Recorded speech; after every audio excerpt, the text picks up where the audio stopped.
इस वीडियो में हम डिस्कस करेंगे पी चैनल जेफेट। तो सबसे पहले जो प्रीवियस लेक्चर में मैंने शोगले इक्वेशन या ड्रेन करंट इक्वेशन को डिस्कस किया था।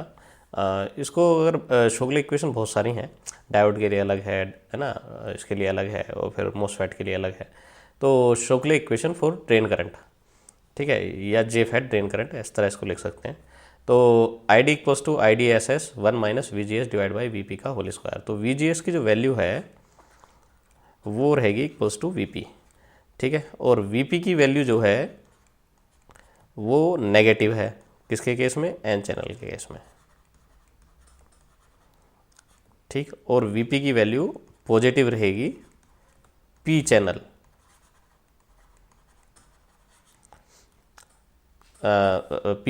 जेफेट के केस में। तो जैसे कि यहाँ पर हमने V G S equals to हमारा है, हमने माइनस वी पी लिखा है, ठीक है। तो माइनस वी पी लिखने की जरूरत नहीं है, ठीक। तो V G S equals to V P, और वी पी क्योंकि हमारी नेगेटिव वोल्टेज है एन चैनल के केस में, तो V G S equals to, जैसे 5 वोल्ट की बात करने कि हमारा जो वी पी था 5 वोल्ट था, ठीक है। तो वी पी जो है हमारा -5 वोल्ट। तो वी पी को यहाँ पर -5 वोल्ट रखेंगे, V G S equals to V P है तो वो भी -5 वोल्ट हो गया, माइनस माइनस दोनों यहाँ पर ये आए 1, और 1 माइनस 1 इक्वल्स टू आया 0, तो ये बना हमारा 0। तो इस तरह इसको लेकर चलना है। तो V G S equals to V P की वैल्यू लेके चलनी है नेगेटिव, ठीक है। इसको बात को ध्यान रखना एन चैनल के केस में, ठीक है, बस। और एक और चीज़ है इसमें, एक अगर आप जब इसके न्यूमेरिकल सोल्व करोगे तो एक चीज़ ऑब्जर्व करोगे कि जब भी current I D S S से, जो आई डी की वैल्यू है आई डी एस एस से अगर रिड्यूस हो रही है, तो ये वाला जो पोर्शन है ये पूरे का पूरा माइनस ही होगा। और अगर आई डी एस एस से आई डी की वैल्यू इंक्रीज़ कर रही है, ठीक है, तो उस केस में ये यहाँ पर साइन चेंज हो जाएगा, ये प्लस हो जाएगा। बस इस बात का ध्यान रखना है, ठीक है जी। तो 2-4 अगर उसमें न्यूमेरिकल आप सोल्व करेंगे तो ये आपका इजीली आपको समझ में आ जाएगा। चलिए अब आगे चलते हैं पी चैनल पे। तो पी चैनल का कंस्ट्रक्शन पॉइंट ऑफ व्यू देख लेते हैं।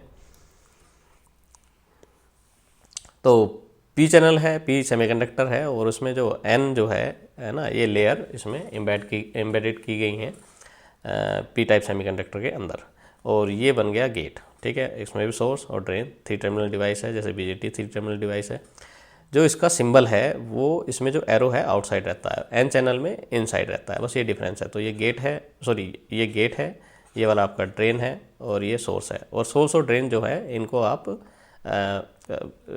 इसको भी सोर्स बना सकते हो, इसको ड्रेन बना सकते हो, डिपेंड करता है आप किस तरह इसको कनेक्ट कर रहे हो।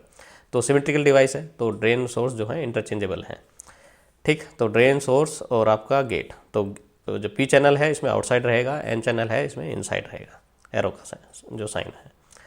अब आते हैं इसकी प्रॉपर इधर वर्किंग पे।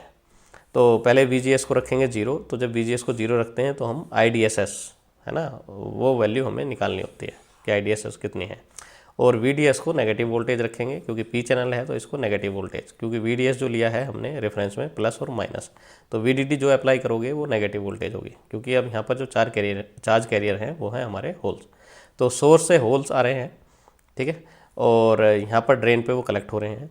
तो होल्स वैसे कुछ जो है फिजिकल चार्ज कैरियर तो है नहीं, है ना, पर इसको एक तरह से इसकी वर्किंग समझने के लिए इसको फिजिकल मान लेते हैं, जबकि उल्टा हो ये रहा है कि इलेक्ट्रॉन अब इधर से मूव कर रहे हैं, है ना, और इस तरह का चल रहा है, तो ठीक है। तो होल को चार्ज कैरियर मानते हैं, और तो यहाँ पर जो पॉजिटिव टर्मिनल है इससे होल जो हैं ये पुश होंगे, है ना, टुवर्ड ड्रेन, ठीक। तो यहाँ से होल जाएंगे और ड्रेन पे ये कलेक्ट होंगे और उसके नेगेटिव टर्मिनल पे आ जाएंगे, ठीक है ना। तो इस तरह ये चलता रहेगा प्रोसेस। अच्छा, अब जब इसको आप यहाँ पर ये पॉजिटिव है और ये ग्राउंड से कनेक्ट किया हुआ है, तो इसका मतलब है यहाँ पर भी 0 वोल्ट है, यहाँ पर भी 0 वोल्ट है, यहाँ पर भी 0 वोल्ट है, पर यहाँ पर जो है नेगेटिव है। तो अगर मैं पी एन जंक्शन बनाऊँ, पी और एन जंक्शन बनाऊँ, ठीक है, तो मैं क्या कर रहा हूँ, ये है पी टाइप सेमीकंडक्टर, ठीक, पी चैनल है, पी टाइप सेमीकंडक्टर है। तो पी पे मैं दे रहा हूँ नेगेटिव वोल्टेज, और एन पे मैंने रखी है 0 वोल्ट। तो अब ये रिवर्स बायस काम करेगा, है ना। तो जब डिप्लेशन लेयर है वो क्या होगी, इंक्रीज़ होगी। तो जैसे जैसे आप इसको इंक्रीज़ करते जाओगे तो डिप्लेशन लेयर इंक्रीज़ होती जाएगी, ठीक है जी।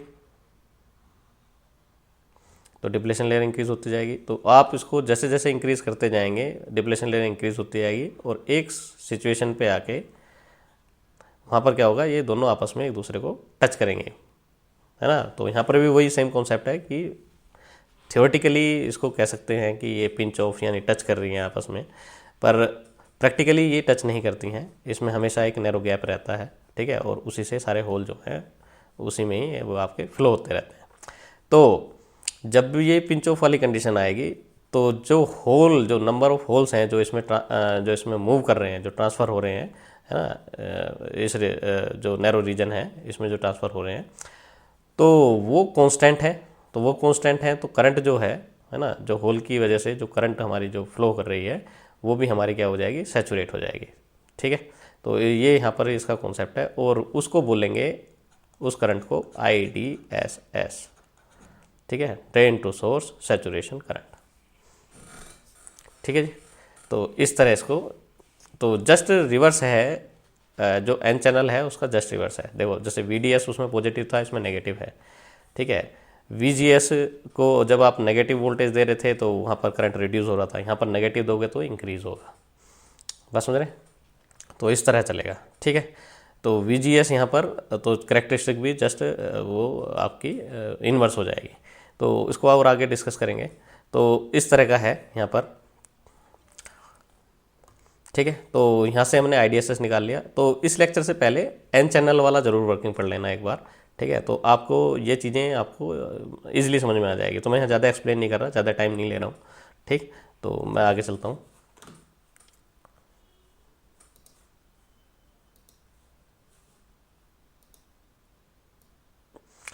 अब आते हैं यहाँ पर, तो जैसे कि हम VDS की वैल्यू, ये नेगेटिव है इधर साइड, है ना, ये नेगेटिव साइड में है।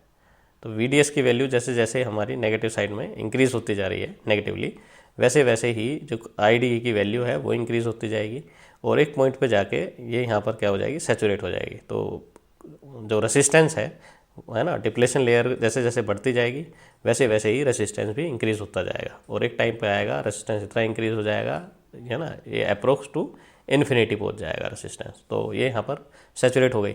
तो ये VGS इक्वल्स टू 0 पे हमें मिल गया drain to source saturation current, ठीक। और ये पॉइंट होता है सैचुरेशन, ये जो जहाँ पर पिंच ऑफ हुआ, तो VDS की वैल्यू जहाँ पर सैचुरेट हो जाती है करंट, है ना, तो वो होता है हमारा पिंच ऑफ वोल्टेज, सही है। तो वो VDS इक्वल्स टू VP, ठीक। अब VDS क्योंकि आपका ये तो पॉजिटिव में ही है, इसको तो पॉजिटिव में ही रखेंगे, ठीक है। तो VDS पॉजिटिव में है पर वैल्यू जो है वो नेगेटिव में है, ठीक है। तो इसको मैं यहाँ पर कोई मार्क नहीं कर रहा हूँ, नहीं तो वो पूरा फिर गड़बड़ हो जाता है। तो इधर वाला नेगेटिव स्केल है, ठीक है। तो क्योंकि VDS जो हम रेफरेंस में ले रहे हैं, इधर देख सकते हैं इसको। तो VDS जो है हम रेफरेंस में जो ले रहे हैं, ये तो हम प्लस माइनस इस तरह ही लेंगे। वो अलग बात है कि इसके अक्रॉस जो वोल्टेज आ रही है वो नेगेटिव आ रही है, क्योंकि ये जो हमने बैटरी लगाई हुई है ये एन चैनल के जस्ट रिवर्स लगाई हुई है, तो नेगेटिव वैल्यू आएगी, ठीक है। चलिए अब इसमें और ज़्यादा कुछ है नहीं, उसी की तरह है। अब यहाँ पर भी वही है, ये ओमिक रीजन है इधर वाली, और ओमिक रीजन में इसको एज ए रेसिस्टर यूज़ कर सकते हैं, वोल्टेज कंट्रोल रेसिस्टर। तो वोल्टेज कंट्रोल के लिए यहाँ VGS का यूज़ करेंगे, वोल्टेज कंट्रोल रेसिस्टर बन गया। और ये जो सैचुरेशन रीजन वाला है, सैचुरेशन रीजन में इसको हम यूज़ कर सकते हैं as a current source, constant current source. तो IDSS, तो कंडीशन क्या है, VGS इक्वल्स टू 0 होना चाहिए, और VDS की जो वैल्यू है इसको हमने मोड ले लिया। मोड में मतलब क्या है, प्लस माइनस साइन की जो है वो ख़त्म कर दिया। तो VDS की वैल्यू VP के इक्वल या इससे ग्रेटर होना चाहिए, ठीक है। तो इस तरह का आगे चलते हैं। तो जो P चैनल वाला केस है ये यूनिवर्सल केस है, ये दोनों के लिए काम करेगा, P चैनल और N चैनल दोनों के लिए काम करेगा, ठीक। अगर आप इसको बनाना चाहते हैं इस तरह, तो VDS P चैनल के लिए स्पेसिफिकली, तो VDS जो है, ठीक है, नेगेटिव VDS जो है लेस देन और इक्वल्स टू माइनस VP के होगा, ठीक। ये इस तरह बन के आएगा। चलिए अब आगे चलते हैं। अब है VGS को लिया हमने नेगेटिव, तो नेगेटिव लेंगे। देखो यहाँ नेगेटिव देने से क्या हो रहा था, नेगेटिव देने से रिवर्स बायस हो रहा था। जब इधर आप नेगेटिव दोगे तो ये क्या होगा, ये फॉरवर्ड बायस होगा, ठीक है। तो कहने का मतलब है जब नेगेटिव बायस दे रहे हो तो डिप्लेशन रीजन जो है यहाँ पर ये इंक्रीज़ होगी। ठीक है। पर जब इधर नेगेटिव वोल्टेज अप्लाई करोगे तो डिप्लेशन लेयर क्या होगी, डिक्रीज़ होगी। तो डिक्रीज़ होगी तो कहने का मतलब है जो हमारा आईडी है वो IDSS से इंक्रीज़ हो जाएगा। ठीक, तो आप यहाँ पर अगर सपोज करो 5 वोल्ट पे हमारा सेचुरेशन आता है, तो आपने -5 वोल्ट दिया है, इधर यहाँ पर कुछ नहीं दिया है, तो इस पर हमारा क्या हो रहा है, पिंच ऑफ कंडीशन आ रही है, सेचुरेशन हो रहा है।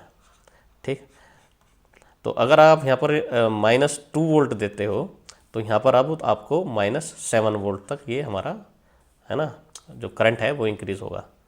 ठीक, ऐसे ही अगर -5 वोल्ट देते हो तो -10 वोल्ट तक आपको यहाँ देना होगा। ठीक है ना, तो इस तरह से चलता रहेगा। ठीक, और अगर आप यहाँ पर 0 वोल्ट देते हो तो और यहाँ पर इधर अप्लाई करते हो -5 वोल्ट, तो यहाँ पर भी आपका सेचुरेशन आ जाएगा। तो ये वाली कंडीशन है कट ऑफ वाली कंडीशन। ठीक है, ये पिंच ऑफ रहेगा तो आईडी की वैल्यू उस केस में रहेगी 0। ठीक है जी, तो और नीचे चलते हैं। अच्छा हाँ, तो यहाँ पर अब जैसे VGS को अब हम इंक्रीज़ कर रहे हैं, तो अब जो आएगा है ना नेगेटिव में, तो अब ये बनेगा इस तरह का करेक्टरिस्टिक। तो यहाँ पर VGS की वैल्यू क्या है, -1 वोल्ट। ऐसे ही फिर इसको और आगे बढ़ाओगे VGS को नेगेटिवली तो ये और ज़्यादा बढ़ जाएगा, -2 वोल्ट। अब इसका जस्ट रिवर्स भी कर लेते हैं यहीं पर ही। अगर आप इस पर यहाँ पर पॉजिटिव वोल्टेज दे रहे हो, तो एक तो रिवर्स बायस इधर से दे रहे हो, जो भी वोल्टेज नेगेटिव दे रहे हो है ना, P पे नेगेटिव वोल्टेज दे रहे हो, और यहाँ पर आप दे रहे हो पॉजिटिव वोल्टेज। तो यहाँ पर N चैनल ये N जैसे आपका ये, फिर वापस PN जंक्शन पे चले जाओ। जहाँ भी कंफ्यूज हो, डायोड PN जंक्शन एक अपना स्टार्ट करो, क्योंकि डायोड की वर्किंग आपको अच्छे से पता है और सेम कॉन्सेप्ट यहाँ पर भी अप्लाई करना है। ठीक है, तो जब भी कन्फ्यूज़न हो वापस जाओ बेसिक पे और फिर उसको चेक करो और फिर यहाँ पर इसकी वर्किंग स्टार्ट कर दो। तो N चैनल पे आप दे रहे हो पॉजिटिव वोल्टेज और P चैनल पे दे रहे हो नेगेटिव वोल्टेज, तो इफेक्टिव वोल्टेज क्या हो गई, दोनों की ऐड होके इफेक्टिव जो है रिवर्स बायस वोल्टेज हो जाएगी, दोनों का ऐड हो गए। समझ रहे बात। तो कहने का मतलब है अगर आप यहाँ पर -3 वोल्ट देते हो और इधर प्लस का 2 वोल्ट देते हो, ठीक है, तब भी आपका सेचुरेशन आ जाएगा। ठीक है, तो -3 वोल्ट के अकॉर्डिंग ही यहाँ पर करंट फ्लो होगा, तो इसका मतलब IDSS से बिलो चला जाएगा। ऐसे ही आप यहाँ पर सपोज करो आप दे रहे हो यहाँ पर -5 वोल्ट, ठीक है, तो इधर 0 वोल्ट, यहाँ पर -4 वोल्ट, यहाँ पर +1 वोल्ट, यहाँ पर -3 वोल्ट दोगे तो 2 वोल्ट वाला हम डिस्कस ही कर चुके हैं, -2 वोल्ट दोगे तो यहाँ पर देनी पड़ेगी +3 वोल्ट। ठीक है, तो तब सेचुरेशन पे आ जाएगा। तो जब भी सेचुरेशन पे आ जाएगा वहाँ से करंट इंक्रीज़ नहीं होता, आप चाहे भले ही VDS की वैल्यू को इंक्रीज़ करते चले जाएँ। ठीक है, वो सैचुरेट हो जाती है करंट और उससे आगे वो करंट इंक्रीज़ नहीं होती है। तो अब इसके लिए करेक्टरिस्टिक इसकी प्लॉट कर देते हैं। तो ये अब इस केस में आएगा, तो VGS की वैल्यू यहाँ पर क्या हो गई, पॉजिटिव, तो ID की वैल्यू डिक्रीज़ होनी शुरू हो गई। यहाँ पर VGS की वैल्यू ये हो गई हमारी +2। तो ऐसे ही करते रहेंगे, ये VGS की वैल्यू +3 और यहाँ पर VGS की वैल्यू = VP। ठीक है, ठीक, जो पिंच ऑफ वोल्टेज है ये VP, तो पिंच ऑफ हाँ उसके इक्वल अगर VGS की वैल्यू रखेंगे तो यहाँ पर क्या हो जाएगा, ये ID की वैल्यू इस केस में 0, तो ये ID जो है मिली एम्पियर में है। तो ग्राफ बनाते हुए समय ध्यान रखें एक्सेस की, उसकी यूनिटी भी देनी है। तो यहाँ पर मैंने VGS को पॉजिटिव देके इसको एक्सप्लेन करना चाह रहा था, तो मैंने कर दिया है। ठीक है, अब आते हैं इसके ओवरऑल वर्किंग पे। तो ये P चैनल के लिए, ये N चैनल के लिए है ना। तो यहाँ पर हमने VDD अप्लाई किया है, इसके अक्रॉस ये VDS है, इन दोनों टर्मिनल के अक्रॉस जो वोल्टेज है। यहाँ पर VGS हमने अप्लाई किया हुआ है ना, नेगेटिव दे रहे हैं, मतलब ID को रिड्यूस कर रहे हैं। तो कंडीशन क्या है, तो हमारे पास एक VGS है जो हमारा है कंट्रोल्ड वेरिएबल, ठीक है, VDD है ये फिक्स है, ठीक है, तो इसको इंक्रीज या डिक्रीज मतलब डिपेंड करता है कैसी हम उसमें हमने लोड लगाया हुआ है। ID, तो ID है वेरिएबल टू बी कंट्रोल्ड, जिसको हमें कंट्रोल करना है VGS से। तो VGS की वैल्यू अगर 0 है और VDD की वैल्यू = VP या ग्रेटर है तो ID की वैल्यू होगी IDSS। ठीक है, दूसरा केस VGS की वैल्यू ग्रेटर देन VP है या है ना ग्रेटर दैन वीपी, हाँ अगर वीजीएस की वैल्यू उससे भी पिंच ऑफ वोल्टेज से भी अगर आप ग्रेटर कर दोगे तो तब भी वो डिप्लेशन लेयर जो है वो पिंच ऑफ ही रहेगा और करंट कोई फ्लो नहीं होगा। ठीक है, तो यहाँ पर इसको हमने वीजीएस की वैल्यू को हमने इसको मतलब ग्रेटर रखा है वीपी से या इक्वल रखा है। तो उस केस में वीडीडी आपका चाहे जीरो हो, चाहे जीरो से लेके है ना वीपी तक हो या वीपी से ग्रेटर हो, करंट हर हाल में 0 एम्पियर ही रहेगी। ठीक है जी। अब आते हैं ये वाला केस। तो ये केस बना अब इन दोनों केस को मिला के, तो वीजीएस की वैल्यू 0 से ग्रेटर है या इक्वल है और वीपी से लेस है या इक्वल है, तो उस केस में वीडीडी की वैल्यू को मान लेते हैं कि वीपी से ग्रेटर है, ठीक है, या इक्वल है। ठीक, तो जो करंट फ्लो होगी, अगर वीजीएस की वैल्यू है वीपी तो करंट फ्लो होगी 0 मिली एम्पियर। अगर वीपी की वैल्यू है वीजीएस की वैल्यू है 0 तो करंट होगी आईडीएसएस। ठीक है, तो इसमें जो इसमें पॉजिटिव वोल्टेज वाला है इसमें वो कवर नहीं है। ठीक है ना, तो ये सिर्फ है आईडीएसएस और आईडी की वैल्यू अगर आईडीएसएस है, ठीक है, और दूसरा आईडी की वैल्यू अगर आईडीएसएस से लेस है। ठीक है, तो उस केस के लिए हैं ये। ठीक, तो इसको यहीं रोकते हैं। तो जेफ हैट हमारा यहाँ पर अब ख़त्म हो गया। अगर इसमें आपको कुछ कन्फ्यूज़न है तो प्लीज़ कमेंट करें। ठीक, अदरवाइज़ लाइक करें वीडियो को, सब्सक्राइब करें मेरा चैनल, शेयर करें फ्रेंड्स के साथ। चलिए, थैंक यू।